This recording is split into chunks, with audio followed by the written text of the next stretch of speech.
اب اچھا یہ دیکھیں، یہ بھی غلطی تقریباً 90% لوگ کرتے ہیں، یہ والی غلطی، یہ غلطی دھیان سے دیکھ لیں، اسے سمجھ لیں اس قاعدے کو، کیونکہ یہ بار بار آئے گا۔ کیسے یہاں غلطی کیا کرتے ہیں لوگ، وہ یہ سمجھتے ہیں کہ میم کے بعد جو واو ہے ہم واو پڑھیں گے، حالانکہ یہ واو پڑھنا ہی نہیں ہے، یہ واو ہم نے پڑھنا ہی نہیں ہے، یہ واو نہیں ہے، اصل میں یہ حمزہ ہے، یہ حمزہ ہے واو کی شکل میں، یعنی حمزہ پڑھیں گے واو نہیں پڑھیں گے، ویسے واو سپورٹ کے لیے ہے۔ میم حمزہ پیش مو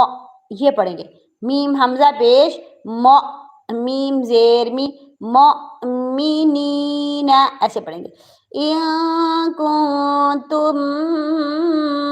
مؤمنین یہ ٹھیک ہے، یہاں آپ نے واو نہیں پڑھنا، مو نہیں کرنا، یہ واو نہیں ہے، یہ حمزہ ساکن ہے، اسے جھٹکا دیں، ٹھیک ہے۔ حمزہ ساکن کو ہمیشہ جھٹکا دے کے پڑھتے ہیں، ہمیشہ۔ یہ رول پورے قرآن پاک میں آپ دیکھیں گے، یہ رول جو ہے نا اپلائی ہوگا، یہ رول کہ حمزہ ساکن کو